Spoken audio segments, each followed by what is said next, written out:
Welcome back to another Buzz with your cuz. We're doing a little collaboration today. If you want to know with who, hit the thumbs up on this video.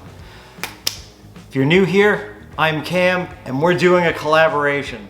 So that should be enough to get you to subscribe, but I'm pretty confident by the end of this, we're going to be doing some things where I won't have to ask for that. Everybody comment below. We're going back to our roots here a little bit with some pizza. So we're doing a collaboration with Ian Good. He has been doing a lot of pizzas on his channel, and we just started talking and you know, different types of pizza, what we like, what we don't like. I mean, who doesn't like pizza? So that's just a dumb question. But there's so many different types out there that there was an ample opportunity to create numerous different types of pizzas. And today we have settled in on spicy pizza. You can get there in 1,000,001 different ways. I'm gonna do something I think is not necessarily unique, but different. That's what we like to do, some different stuff. And in fact, I may even name this, this pizza, Ian, if it's spicy, it's good pizza, right? Ian Good channel. He's also gonna be doing pizza as he has done in the past. And enough talk. Let's get started. Buzz with your cuz. Yeah, I'm wearing the shirt. So what? We got beer. We got wine. We got pizza to make. Let's get started. All right, guys, let's get our ingredients together. Now, we are the flour, eggs, and yeast channel, but you will not need any eggs today. So to make pizza from dough from scratch, we're gonna start with flour. You can use all-purpose flour or bread flour preferably. I have fine ground 00 flour from my Uni wood-fired oven, really super high temperature. We're going to use water. I have a Tuscan water here, Aquapana. You could use tap if you like. We're just going to make it a little bit more authentic, or so we think. We're also going to use some sea salt. So again, you could use any salt that you like, is you know, kosher salt. I like sea salt. And of course, we're going to use some yeast, and I have some active dry yeast here to match my flour. You can use Fleischmann's or any other Red Star or any other active dry yeast you like. And if you're cooking inside in your regular home oven, you're probably also going to add a little olive oil. I am not going to. But you would put half the amount of olive oil as the salt, and that'll crisp up your dough a little bit in a lower temperature oven. I'm also using a food scale here to make sure all of our ingredients and our ratios are accurate. First thing we're going to do is measure out the water. We got 200 grams of water.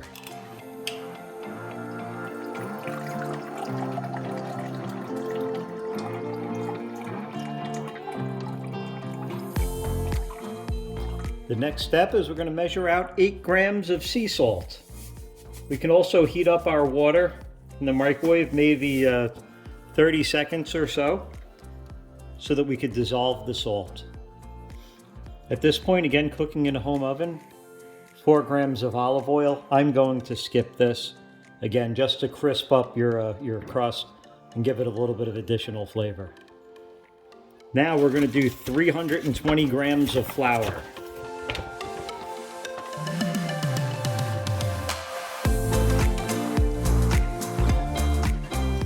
At this point, it's appropriate to set your sign to Buzz with your cuz. Take a sip of your beverage of choice. Let's get the water in first. Then we're going to add our salt. Give this a little stir. We don't expect it to fully dissolve. That's okay. Now with our dough hook, we're going to set this to engage, and you're going to set it to stir, which is really slow. And then we're going to slowly add the flour in. Okay, slowly add the flour. You would add your olive oil at this point if you're adding olive oil, 4 grams. but we're going to go directly to the flour.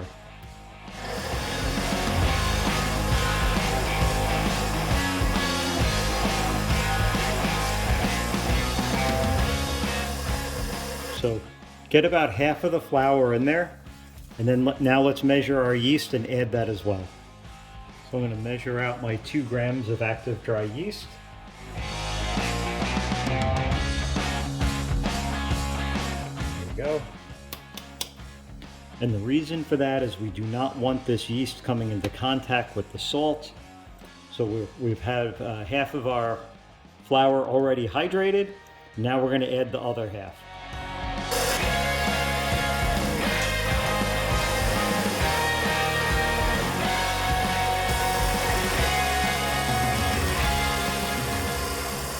Okay, at this point, if you could see in there, I've paused it to stop the noise, but when you see it start to get like this, which is starting to clump, it's perfect. All you want to do is take this in here, get this into the center, right? Make sure that clear the side of the bowl. And then we're going to turn this thing up to 3 for 10 minutes, and we should be good to go. So here we go.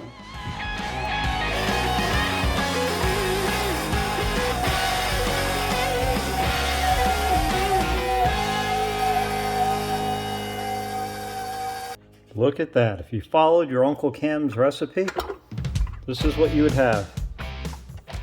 So what you want to do is take that dough out, just get it nice and smooth, kind of close that thing up there.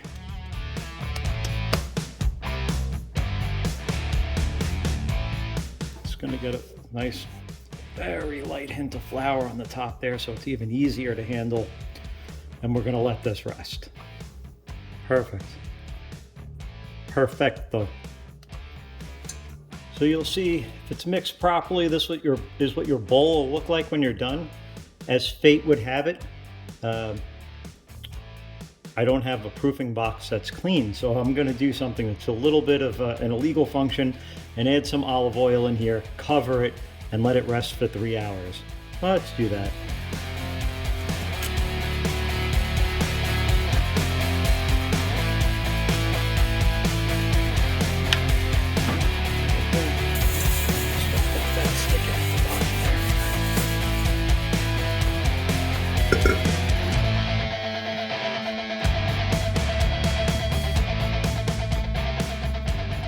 It'll be all grown up the next time we see you. I'm going to put this in here again. Any bowl will do. This is what we're going to use. I didn't even bother cleaning it because it's pretty dang clean already. There we are. We're going to let this sit for 3 hours until it proofs, and then we're going to do some other stuff. So I'm going to spare you from 3 hours of staring at the wall. And you know what one of the great things about pizza is? You make it your own. Whatever it is that you like, it's fine. Don't let anybody tell you what the best is. The best is the one that you like. Even if you're like Mr. Cast Iron and you put pineapple on your pizza, whatever it is you like, you do it. I'm not here to judge, but today we're making spicy pizza. Another thing while you wait, we're gonna use some San Marzano tomatoes for our sauce. We'll make those really quickly. Basically, we're going to dump this in a food processor, blend it up, and apply it to pizza. Pretty easy. You know, add some salt, maybe some basil if you're in for a little bit of freshness. So yeah, we're going to go pretty straightforward with this because our flavor is going to come from our top secret heat ingredients. Can't wait.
we have our pizzas ready. Look at them back there.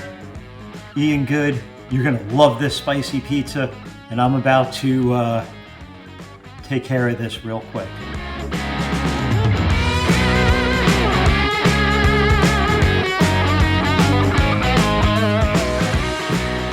So, was it worth it? You can see our pizza is gone. Pizza's gone, right? We crushed it. We haven't made pizza in a long time. So thank you, Ian, for getting us back on the pizza wagon. It was absolutely worth it. I love a good Neapolitan pizza. That dough came out perfect. We had the spicy element. So we had ancho chili peppers, serrano chili, in that summer honey, right, in that flower honey. So we had a couple of dimensions of heat. We had the honey, the tomato, and that cheese to balance it out, and that just luscious dough, crust, perfectly aerated. Everything was A+, A1. This makes me want to get a buzz with your cuz. So I'm wearing my Cocktail Tony t-shirt today. Yeah, so tune in later in the week. We're gonna have something great to drink. If you're eating pizza, wine and beer. Great combo. All right, so we'll see you next week. Make sure to hit the thumbs up, subscribe, and definitely check out Ian's video. Do not miss it. He has a ton of pizza videos, but check out this one because this is the collaboration. This is spicy pizza. Ian, if it's spicy, it's good pie. And goodbye.